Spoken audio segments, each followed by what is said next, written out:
calling the meeting to order. Good evening, you all. Thank you for your patience. So we have a quorum and we can begin. And I appreciate everyone at these tables here adjusting their schedule because, as we know, yesterday it was moved because of Veterans Day. So thank you all for making that happen. If we could, please, we'll rise. And Amy's going to say the prayer for us, and then we'll go into the pledge. Dear Lord, we thank you for this day. We thank you for being able to come here together to discuss things that make our city better. Lord, I pray that you will guide our steps, guide our words, and watch over us and keep us safe. In Jesus' name, amen. Amen.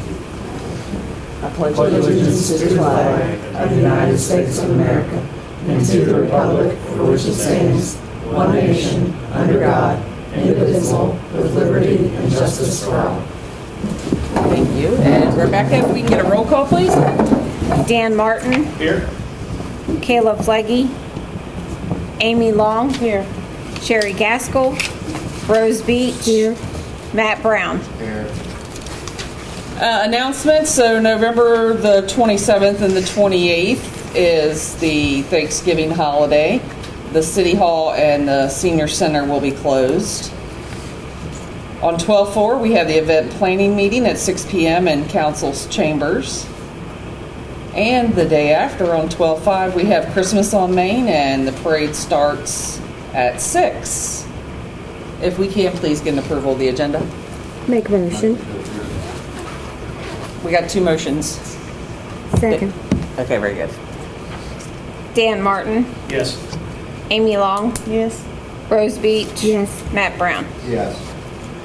And then we have the approval of the minutes, and that would be the 10/14 council meeting with the 11/4 special caucus meeting. Motion to combine as one unit and approve as one unit? Second. Dan Martin. Yes. Amy Long. Yes. Rose Beach. Yes. Matt Brown. Yes. And we'll open it for citizens' comments. Anybody? I see they're paying $25 up there now. They're starting to do the job. Well, so we got an update from KYTC, which they are going to be paving from Ridgewood down to Chambers. They didn't know the exact target date on that, did they? No, so there was design money in there. Yeah. But Kenton County was working a little faster on that side on their state roads, and then they had $2 million in design, but I thought it was going to be spring. So they were going to come and do some of the big chunks that they could, and then if they can get it done weather good, they were going to do it. If not, it was going to be spring. So if we're ahead on calendar, then that's a good thing. I know they did the section from 16 to the county line the other way, and then they're working from logistics to Chambers was that section that needed to get done as well. Good stuff. What have they done to Mary Grove? What are they going to do? It just looks like y'all look ready. I can agree. There you go. So they are doing a resurfacing project. They're going to get the whole length of it from the interchange to Main Street. The reason they tore out part of the median islands is because they're going to do offset left turn lanes. If you guys have been up 237 through Hebron, it'll be like that, where there's a little bit of a gap between the through lanes and left turn to help with sight distance for the vehicles that are turning left. The reason they haven't moved ahead with it yet is they ran into a drainage issue, something in the meeting that they weren't expecting. So we're going back to resolution for that, and we expect to move forward with it probably. Thank you, Mr. Bowden. Are there any other questions or comments? Very good. Thank you all for being here this evening. So, Sheriff's Department Major Jason Knoll, he did give us his update. We have it. If anyone in the audience would like to see it, we could pass it around if you don't have it. But we won't go over it line item by line item. He couldn't make it this evening. And then we have Chief Joey Best with our fire department. Chief.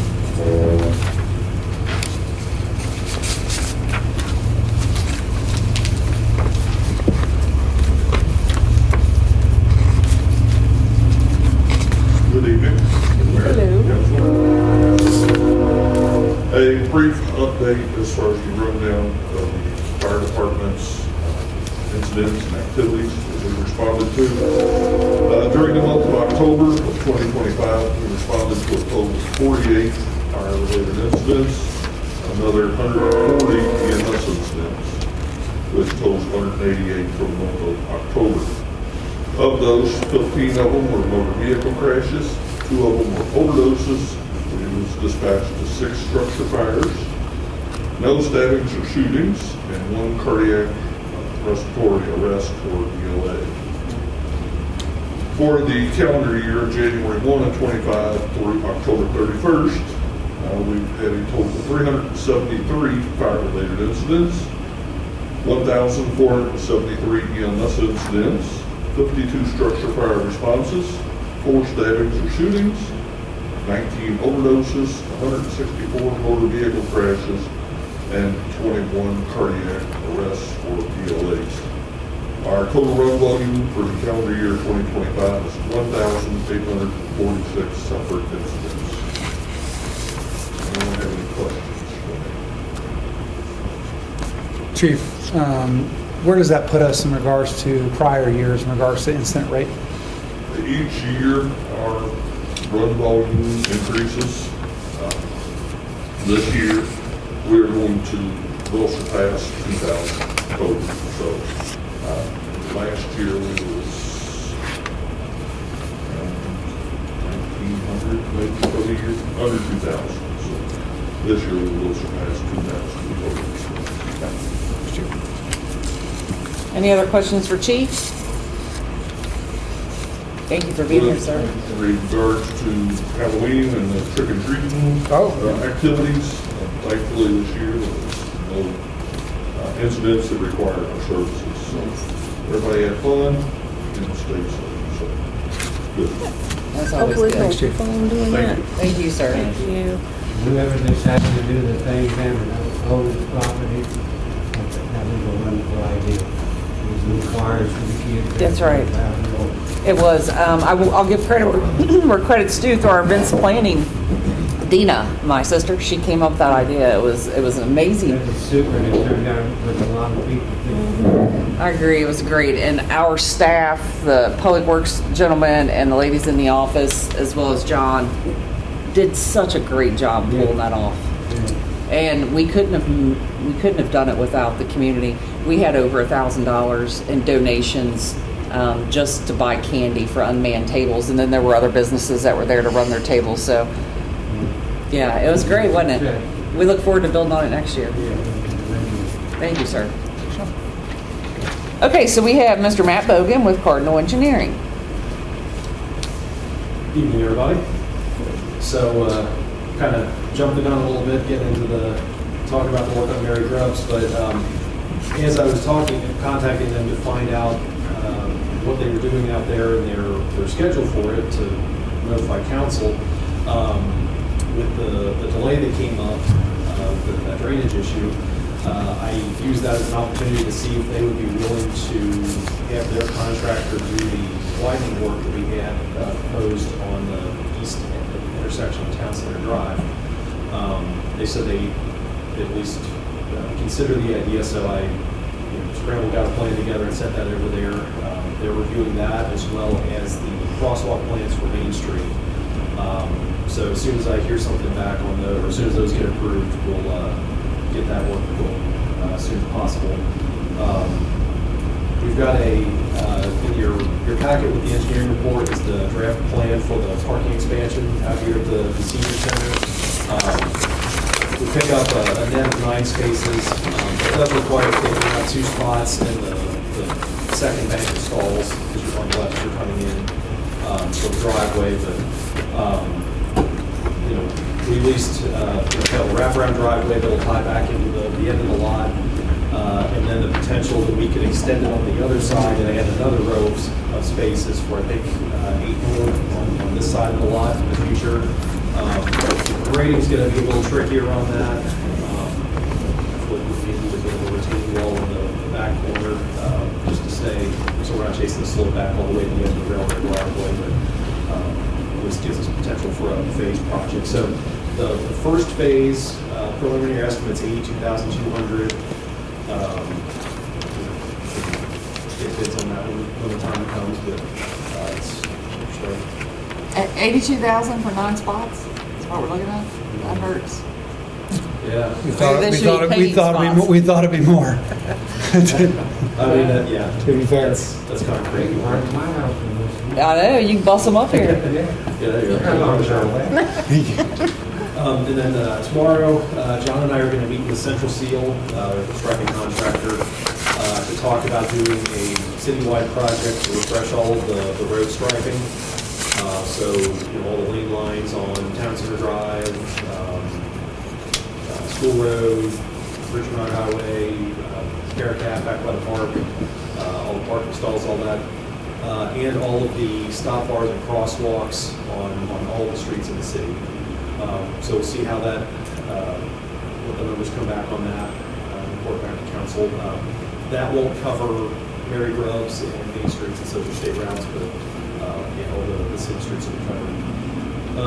And then we're going to have Dirt Works come out and do another round of concrete repairs before the end of the season. So we'll get the pad for the Memorial Bench by Skyline. There's a section of sidewalk at 65 South Main that's been, they got torn out for a water repair. And then some joint repairs on University. You see all those areas in the joints that have been, failing for years. And, the crew's going out and put some cold patch on there. We're going to have a longer term repair before we go back and do a resurfacing project on the University. I'm sorry to interrupt. On that one, it's my understanding that Dirt Works is donating the pad for the memorial, correct? Correct. They are. Great. I haven't heard that yet, but They are. that's awesome. So just bringing that up to everyone here. so, Nice. Yeah. Thank you. All right, good to hear. On the High Street Bridge project. We get that right? Is it in writing? Yeah. They donated the pad, and then Chambers and Grubbs matched the dollar donation on the sign. So, Very Yep. great. Awesome. On the High Street Bridge project, made some updates to the plan, got the bid specs caught up, and working on the detail for the sidewalk approach ramps coming up to the bridge, something that the state asked for. We've gotten the LPA checklist that the state requires that has all of the documentation, the intermediate approvals, all that, just to show that we've dotted our i's and crossed our t's, get that set back. And I'll probably set up a meeting with city, the state, and AECom, who's going to be doing our construction inspection, just to coordinate everything, so we can get that notice to proceed. On our water sewer expansions, Dirt Works has wrapped up the tree clearing up at the treatment plant on the hill. They are still doing some burning. They pretty much pushed everything back over the hill, so it's out of the way of our work area. So Monarch can do their thing, get the geotech out there and test it, take some borings. They'll just be finishing clearing things up. Monarch contacted me yesterday, a couple days ago, to give the go-ahead, to get stakes put down for where they want the testing done. So I've gotten them in touch with our survey coordinator, get that moving. And then on the easement over on Precision Drive for the pump house, we've been in touch with the property owner. From our last meeting with Monarch, he was going back to meet with his attorney. They were considering a possible future expansion on the property. They just wanted to make sure that nothing was going to interfere between their project and ours. So I open every couple of days, see if I get a response. I haven't heard anything back yet, but every time I've talked to him, he's been very receptive to it. He hasn't seen any issue with granting the easement. It's just making sure that it won't impact any of the plans for the future. And our best guess is that it wouldn't, right? I mean, it's down there on the road. No, it drops, the hillside starts to drop off pretty good right behind that, so I couldn't see that being someplace they would put the wood in. Well, wouldn't that be a beneficial thing anyways, for it to be there? For anything that in the future they would have, right? I mean, doesn't it help pressure and stuff, no? Marginally. Yeah. I mean, for I was just trying to make it look better. You know what I'm saying? Yeah, I don't know, it's gonna be a huge benefit, but it also doesn't really hurt them either. Right. And he's been pretty amenable This- to the this- project. He just doesn't want to make sure, he just doesn't want to shoot himself in the foot if he does need that portion of land. And I've been in contact with him as well, so me and Matt are working it from both ends. Just awesome. Get them. I don't know much, but where we're looking is pretty unusable for anything else, so. Yeah, I mean, it's pretty much, there's a little bit of a shoulder behind the curve, and then, like I said, it drops off, and there are detention ponds behind that, so. Yeah. There's no space there for what we're proposing. Just a heads up to the city, Cardinal staff will be around the city the next couple of weeks doing some inspections for the MS4 program. We have to go out and look in all the major outlets, undersized head walls once a year. So we usually wait until the vegetation starts dying off just to make that easier to get back in the woods and stuff. So you might see myself or other staff going poking around the woods. So don't be alarmed. So, Wear high-vis so gear. we should Yeah, be if you need some, telling, we got some. we should be telling the citizens that then. Yeah. If you need a floppy hat, we hung you up. We got that, yeah. Well, no, we gave his son. We He had, can yeah, borrow you your, got he can those borrow your yellow son. ones. That's right, yeah. High You were all day vis. car, so, yeah. Very high vis. And then another thing we do every year is I do a staff training for Public Works. Anybody else who wants to attend is welcome to, but it's related to MS4 matters. It's something that gets points on our annual report to KDOW. So I always try to do that around this time of year when things slow down a little bit in the field. So if there's any specific topics that you guys think would be a good idea for the crew, let me know. Do we use so in the original report, I was looking at Florence's, they have dog waste in their runoff as one of the things they're trying to mitigate. Is that like an example of training you're talking about, or what would be some of the examples of training? We've done it, this will be the third year we've done it. The first year was kind of just a general, here's what best management practices are, BMPs. Here's the kind of stuff you might expect to see around a construction site. Here's how you know it's properly installed. Here are issues you might to look for. And then last year was on post-construction BMP, so stuff that like ongoing stuff on the site after it's constructed. Maintaining their detention ponds, proper application of fertilizer, pesticides, road salt, and that kind of stuff. Just better preparing the public works staff to know what to look for and what they might see in the field. Say, hey, something looks off here, so they could give me a heads up, or they can talk to the business owner or the contractor or whatever. Just that kind of stuff that makes them better equipped on that material. But yeah, the stuff with pet waste, that kind of stuff counts too. Like the announcements put on the website about weeds, cleaning up weeds, like that kind of stuff. That's to go towards our public education and outreach. So that it's a separate requirement, but it's still something that counts towards our. Yeah, I was reading, so it's we could even include in the report how many dog waste bag stations we have in the city, and that would be credit for that mitigation, right, for the MS4. Okay, definitely. Yeah, I was trying to figure out all the best ways to not to cheat the report, to get an A+. Yeah, I mean there's a lot of low effort things like the signs up at the park for the stream conservation easement, that counts. During the annual cleanup events, that counts. Trash vouchers for Boone County count. Yep. Yeah. There's actually maybe that's what we do the training was what those different control measures are and what counts towards it. Yeah, because then it would make it easy for because if the office staff is already doing a lot of those things, right? Why, let's kill a couple birds with one stone, right? And so they can catalog. We can also, we're going to add wastewater, we talked about in caucus, right? Runoff water complaints to our website, right? As something that they can fill in. Well, that's going to come anyway to the team, so then maybe they can be part of cataloging all of that. Make it easy. Because that's usually, come springtime when I'm putting together a report, because it's always due in April. I'm always, reaching out to Rebecca, hey, how many complaints did you guys get?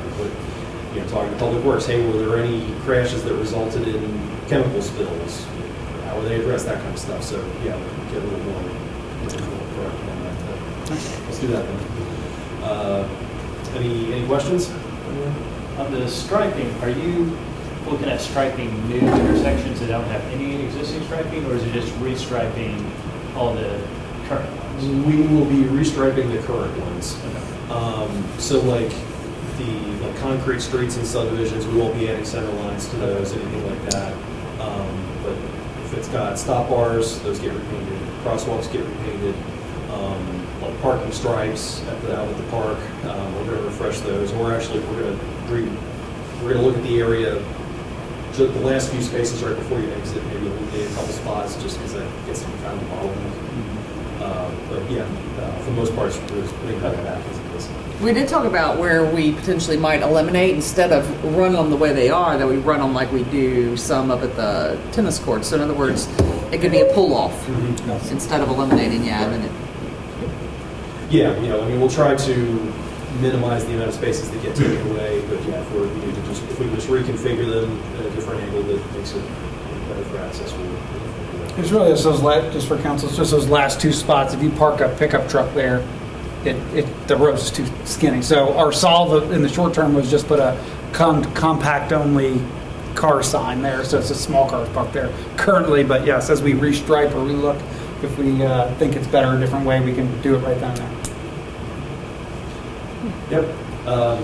And then also we are looking at doing a small pull-off area for Shelter 1 to coincide with the project to refurbish that.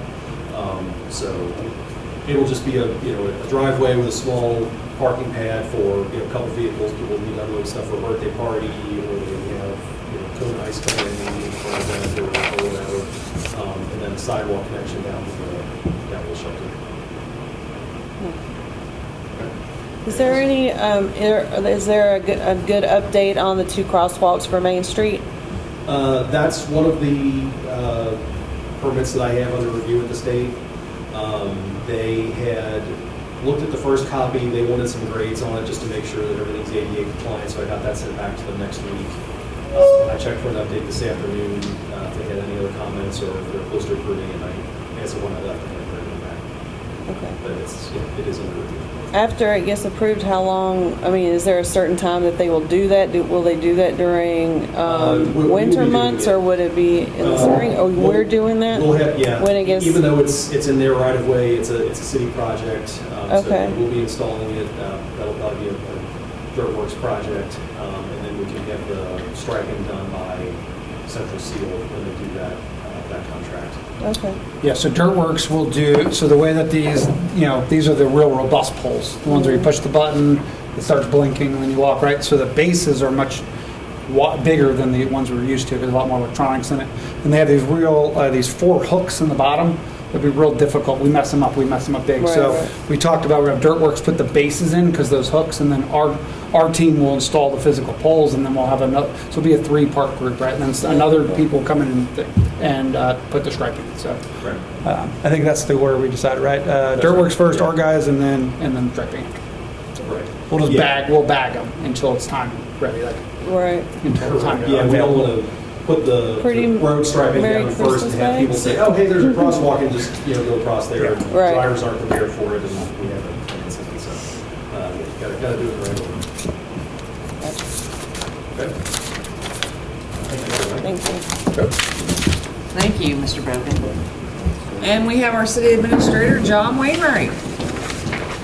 John's shy, so be easy on him. Council, you have my report. Via email. I'll go through it. No, I don't. Via email. Oh, it's an email. Yeah, it is. I haven't looked at that yet. And paper extension. So in this month only, Rose, just because it's a special meeting technically, because we have changed the date, we have to stay specifically just to the agenda. And so that's why the only reason I emailed the report is just so that we can only cover the things that were on the agenda, which is in the report. So I will just go quickly through it, and if you have any questions, feel free. Just been really happy with the performance of the staff since the last time we met. Obviously, you guys know we've had Trail and Treat, we've had Veterans Day, and just general hospitality from our team. has been outstanding, multiple compliments from residents on our team. And so I just wanted to make you guys aware that hospitality is number one in our community right now. So let's go through my items. I just put one, and that is the lake aeration. As we talked about in the caucus, the mayor asked to get a second quote. I did, and I got that from Aqueduct. And so what I'll tell you is it was about $500 more than the Jones Lake quote. So very similar. However, they gave us a different solution that makes it about $7,000 cheaper, $88,000 cheaper. Because we already want to do the electric for the Bible house, right? That's already decided. We want electric out there. So if we do that, then we can split the system in half. Majority of the cost for the aeration of the water in the lake, and just so everyone knows, it's about $20,000 to put aeration in the lake. What that does, keeps all of our fish healthy, right? And things like this option is about $14,000, maybe a little bit under that. And what it does, it puts one section in the front, one section in the back, and because most of the cost is the tubing. So if we just do one segment, $8,000 of the cost from both quotes is just tubing underground, under the water. They both suggest that we split the system because if you get a tube nicked, where the heck is it? Now it's, you have to find 5,000, kind of linear feet of tubing. So if we split the system, it's significantly cheaper. The only challenge, the only other cost would be that we have to get Duke and get electric out on that side of the lake. So I had contact with them and working on electric on the opposite side of the lake. Questions on that? Everyone feel good with, it's cost savings, right? Oh, you didn't mention the flowers. Oh, sorry, yeah. So we also, they sent a solution, Jones Lake sent a solution on the algae, and specifically it's because we're getting too much nutrients that is coming down from the cow pasture. And so we have these nitrate bags, very similar to that you'll see in new construction that block Runoff? The drains. It's where I'm over Sandbag? Yeah. Yeah, they put, when the new construction, all the stuff doesn't go down our storm sewer. They look like that. They would be around the entries of where the water drips in from both sides of the lake. They would be there, and then we would have plants around them, water plants around them. We're looking about $600 a season for the nitrate bags. That should eliminate most of the algae, right? Because that's the problem. We have too much nutrients in the lake. And so we have to, with adding aeration and taking out some of those nutrients, we should limit those blooms as bad as that. And then our guys will do the spray on the boat that we talked about. The reason why we did we got the quote for Aqueduct to do that spraying instead of our guys bringing it in-house. Their quote is $7,200. Obviously, our quote would be the chemicals and the $1,500 we talked about for the boat sprayer and totally we talked about the council. So significantly under the $7,200. Yeah, so there's no confusion. Our men will continue to spray. In a boat. In a boat. Yeah, so In a boat, that go is the spray. best financial option, Yeah. is to do what we talked about, a caucus, not pay third parties. Everyone good with that? Yes. Yeah, we good? Awesome.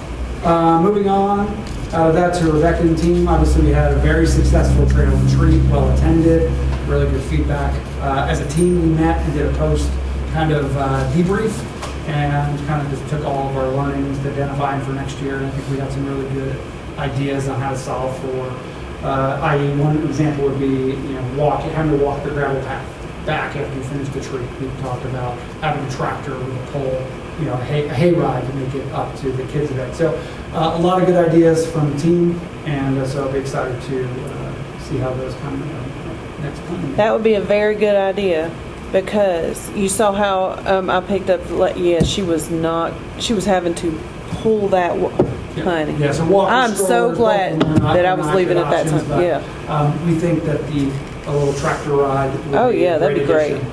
And it really falls into the fall festival, right? Absolutely. So I think that's a good call. Obviously, yesterday we had our Veterans Day program. Probably, I've been coming to them for many years, and probably our most successful that I've seen. We brought it indoors, right? Because the weather, I'll tell you, I don't think anyone ever wants to go back outside for another Veterans Day. And people who were here, they were very happy inside. Well attended. Special thanks, obviously, to all the people that helped. Courtney sung beautifully. Mr. Morris led us in prayer. And then Gregory Cliff from Florence was our keynote. And he just really nailed the speech. I just thought it was just very, very appropriate for Walton's speech. And he got a lot of compliments. I did reach out to his supervisor in Florence and thank him. Just so you're aware, Mayor, he did have to take a half day for PTO because the Florence did work. Wow. Yesterday to be there, so I did reach out to his boss and ask for him to give him that time back. Are they giving it back to him? I don't know. They should, I'll yeah. let you know. I mean, because he's still serving the community. But I did receive great feedback on the whole day, but specifically the keynote speaker, I think that you did a great job choosing him, so I'm glad it worked out well. And thank you. And the good news is that he's supporting us. He's going to help us support us in other things, right? Like in his The day job. MS4, right? Yeah. He Yeah, has so all, that's yeah, pretty he neat. handled. He was a combat engineer in the Army, and now he works in that department in Florence. So they already have a lot of this stuff already built up, and they're willing to help. They said we've been waiting for someone to ask, and we've already done a lot of this stuff. So whatever help we can be, and so that was a great relationship. Not only just was he a good speaker, but it ultimately worked for a good relationship. Councilman Flagey and Councilman Long as well participated, and so I just wanted to give them kudos as well as the staff. Occupational tax launch is in full form. We have Boone County communicating obviously with the team in the office, and they're getting them everything they need. We will have a public communication effort in December, and they're helping us build those communications out right, just so that our businesses and our folks know that have come as of January. Senior Center update, we extended, and the applicant has accepted for the new position, or for the other position, Senior Center Coordinator. Start date's November the 24th. Public Works, Main Street project. I know you guys have seen, but our decorative signs, led by Amy Long's project, have been getting put up. So hopefully you guys have seen that and you like this. The feedback's been overwhelming, Amy. And again, give credit where credit's due. So every time someone reaches out, I'm sure to tag your name to that. It was just a great observation. And when you were in, I think Williamstown's where you saw them, is that right? Mm-hmm. And then just, to bring that idea back to us and allow us that opportunity to come together and do the same. It's went over, just people are so excited about it. I can't tell you how many contacts I've had regarding the signs, but kudos to the Public Works team because they look Yes, they beautiful. look good. Yeah, so good job. The only update on that, I am coming back for a couple more dollars, or asking for a couple more dollars. So just so you remember, the original budget was $18,000. To date, we've spent $13,700. We'll probably need an additional maybe $5,000 to $6,000. I put 6. I think we'll still be under the 18, but I just wanted to put it out there. What this does is expands upon, because we did such a good job being under budget, thank you, Amy. We recognize that we can put a couple more poles up. That would just make sense. It keeps the signs off of our telephone poles and then puts them on more permanent poles. That would allow us to do that, and that was the team, Tom, and he was very passionate about that when they were putting them up. And he thought they should all the same. And then the ones that can't be on the poles, that will be on metal poles.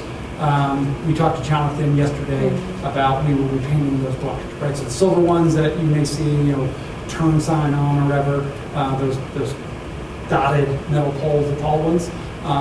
You talked about in Taylor Mill, they used like an oil paint, we're painting them black to match the decorative posts. So we're gonna do that down Main Street as well. Cool.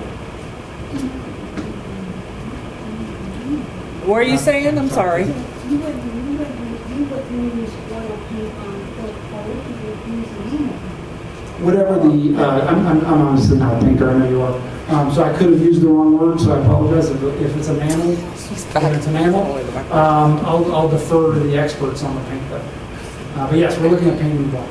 Council good with moving forward with the additional cost? Yeah.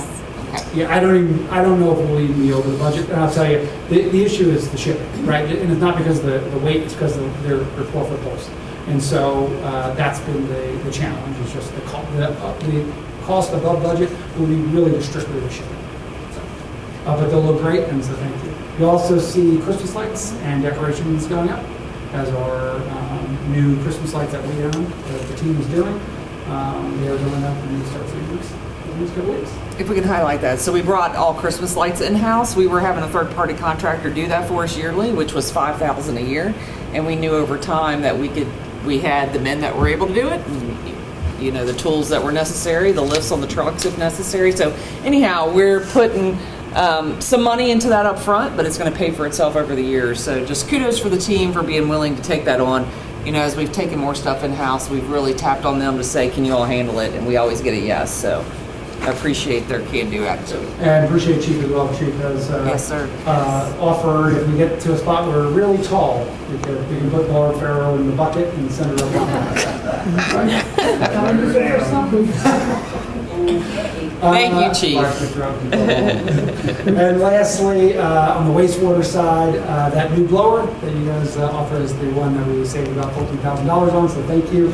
Arrived and will be installed by the end of the week by JAG. What that will do is then that brand new, the 2009 rebuilt will come off, and that will be our backup.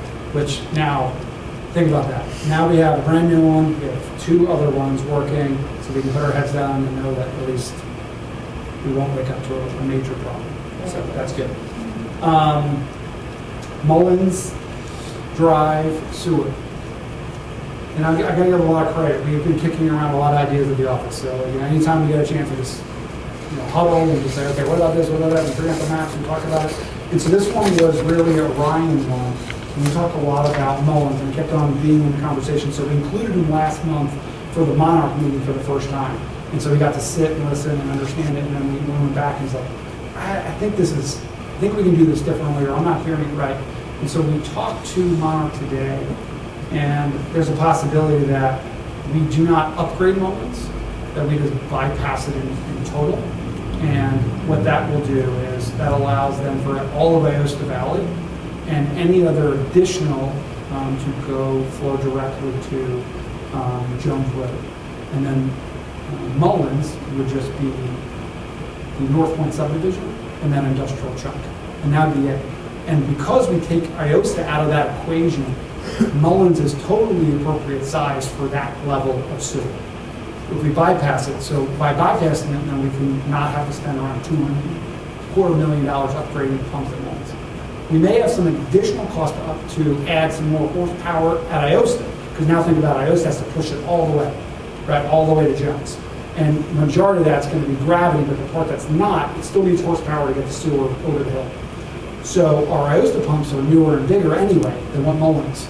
So if we can look at if that horsepower is good, then we don't have to spend $250,000 a month. So I say all that to say Monarch is reworking those to validate those plans, but they seem very favorable with those who do. Seems like a really good option. 2 things to highlight here. Ryan is our sewer operator. That's because you brought Ryan in and he was able to see your plans. That is really good. I know that's what you were going. Yeah, and That so is good. kudos to Ryan for, Yeah. you know, he is a subject matter expert. So the fact that he was looped in was necessary and appreciated. Because he is the fellow that knows which way it moves, right? So great for Ryan for suggesting. But I want to make sure that we understand too that Monarch wasn't selling us short. Monarch was stuck on an old idea of Rogers that we had to go through Mullen to achieve our goal, Right. which is not what we have to do. So now that everyone's on the same page, and again, applauding Ryan, it could save us a significant amount of money. Yes, and that's a great add-on and a great point to end. Yes. Monarch, remember, they came in as an ask, right? Tell him some snaps And they from me they for only the work off, records. remember, bad information in equals bad information out, right? I've Yeah. always said that when I was on council. This was one of those equations. It wasn't that it's a bad idea. It's an idea that is evolved the last couple of years, right? You know, that the issue or the problem you're trying to solve doesn't exist anymore if we bypass Mullins, right? So again, we don't need to spend money to solve a problem that doesn't exist if we bypass it. And so this is one of those situations where we could get some favorable news at the end of the month in regards to this station. What we talked about at the caucus, is that now off the board, or that would still be part of this new plan? Oh, yeah, 100%. Yeah, that is the plan. Okay, gotcha. Yeah, Cool. yeah, and so that, we would still need an easement on, yes, and all of that. And I've done, I'm not gonna talk about it because it's not on the report and we're in a special meeting, but if anyone has any questions on the progress of that, feel free to call me directly. Well, and keep in mind that there's 3 projects, right? And that's why sometimes it becomes confusing. So when John began to speak to me on this one today, I had to nail it down with questions because it's all sewer and water, but it becomes confusing. So don't be afraid to ask clarifying questions. Yes, ma'am. Is that subdivision finished building? On the Boone County side it is. There's 80, there's 81, one on the Boone and 80 on the Kenton side. And then that will complete the subdivision. And then Mullins, those other factories, are there other factories like buildings on Mullins that? We have nothing new that's being built there. There's 14 homes that will finish out that subdivision, but those will be on grinders, meaning that the sewer will be in the basement, pretty much. They'll have their own personal well. It's a process that is used regularly around the country in situations where it jets it to the manhole and then it gets in the system. It's when you can't, like lake houses, for instance, that don't have sewer or whatever, they use these ejector ports. The owner will know before they ever purchase the house that this is what they'll have to maintain. It's not uncommon. But that's the only way they would be able to finish those last 14 lots. They can walk away from it, but they've decided that is the option they want to do. And they've done it in other subdivisions. Any other questions for John? Outstanding update, John. Thank you. Good stuff. Okay, and we'll continue on with the city business here. We have the second reading of ordinance 2025-18, an ordinance of the city of Walton, Kentucky, amending section 72.01 of the city of Walton Code of Ordinances entitled Limitations on Stopping and Parking in order to provide that the mayor, in addition to city council, may designate a limited or no parking area and cause to be erected signs or curbs painted identifying such parking areas. In the absence of Mr. Duncan, John Wainwright's going to... Mayor, you did all the work there. Council, this is a second reading of ordinance from last month. This is just allowing, as you know, the last ordinance was written, it just allowed city council to be the sole arbiter of stop signs and streets. This allows the mayor to be able to also be part of that program, or a designated mayor. Motion to approve. Second? Dan Martin, Yes. Amy Long, Yes. Rose Beach, Yes. Matt Brown. Yes. And second reading of ordinance 2025-19, an ordinance of the city of Walton, Kentucky, amending section 92.16 of the city of Walton Code of Ordinances entitled Rubbish in order to expand that title to include excessive growth of weeds and grass, and to provide that a city representative may give notice of violations and to allow the city to remedy the situation if the owner or agent of the property fails to do so, to charge the owner for the work and to file a lien if not paid. Mr. Wainwright. I will use the exact Mr. Duncan words. This is just another tool in the tool belt for code enforcement. This is one that would be used extremely sparingly. As we've exhausted all options to fix the yard, this would be, they can't physically do it, we can designate the team to go in, mow the heavy grass, and move on. And we have an example, like if someone were to move out and it's almost an abandoned property, but yet it's titled in someone's name, and you're not able to contact them, and then the yard keeps growing. So this just allows us to essentially attach the Remedy. lien. Yeah. Yeah, that's just a remedy, yeah. And right now, you just let it grow. We can't go on there. We cannot go on the property. Yeah. Is the way it is. So this allows us in those extreme situations after notice, and then there's a charge. I think it's $75 an hour is what the chargeback is if we have to come and remedy the grass. Would it be our crew or will we contract it out? Probably our crew. It would be our crew. Yeah, we have all the equipment, and yeah, we currently mow everything in town. Gotcha. And again, this isn't the idea situation. It's simply if, there's a situation where we can't contact the homeowners. Yes, ma'am. Don't you already have an ordinance about all that? Well, and to John's point, we can't go on their property the way the ordinance currently is. So this, by passing this tonight, correct me if I'm wrong, it gives us the opportunity to go on, mow the grass, and then charge the homeowner for that. Yeah, so a good example, Margie, would be the property next to the Gaines house, that land. We have been unable to contact that landowner and the grass is overgrown, growing into the road, right? So in that case, if after we've exhausted all of the communication options, say, hey, your problems and your issue, your land is a problem, please mow it, and they still don't do it, then and only then we can authorize our folks to go on, mow it, and come off. So it gives us access to the land to be able to clean up the mess. And we can pass it by motion. Motion to approve? Second. Dan Martin, Yes. Amy Long, Yes. Rose Beach, Yes. Matt Brown. Yes. And moving on, we have Municipal Order 2025-06, a municipal order of the City of Walton, Kentucky, reappointing and approving David Ralph as a member of the Union Walton Joint Code Enforcement Board for a new 3-year term expiring June 30th, 2028. Council, this is really just something we need. We're not using it, but we realize since we don't use it, and then eventually when you need it, you got to have somebody that's there. And so though we have not had to call this board, we just need someone on deck when we do. Motion to approve. Second. Dan Martin, Yes. Amy Long, Yes. Rose Beach, Yes. Matt Brown. Yes. And Municipal Order 2025-07, a municipal order of the City of Walton, Kentucky, reappointing and approving John Wainwright as a member of the Economic Development Authority Board for a new 4-year term expiring December 31st, 2029. Council, I've been doing this job for a long time already. You just asked me to do it again. As you know, with this TIF board, I've already done the obligatory work of validating all the bills for the TIF. So that is done now. We are just in the part where we approve Rebecca and team to pay that on the end of the year.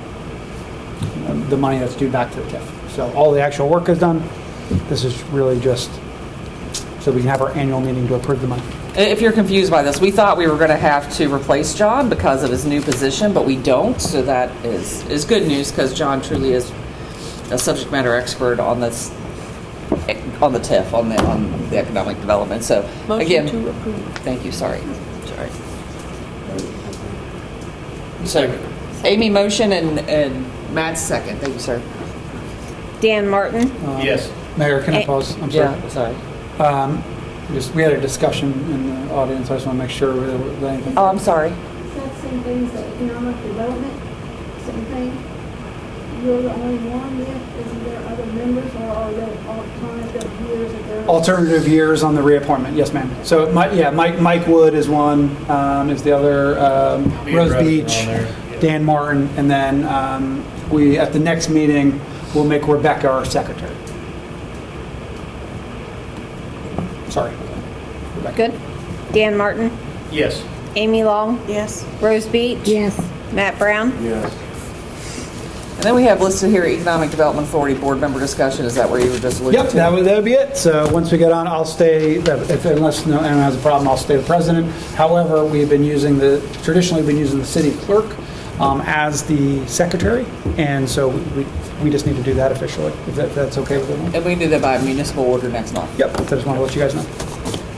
It is a special meeting, and I do see that we don't have council comments or mayor's comments, so kind of feels like we can't add anything tonight other than great appreciation and respect for those of you that come often and are just a cornerstone of our community. Thank you. And we can adjourn by motion. Second. All in favor? Aye. Happy Thanksgiving, all. Enjoy your holiday season, and we look forward to seeing you here next month. Rebecca, would you have to choose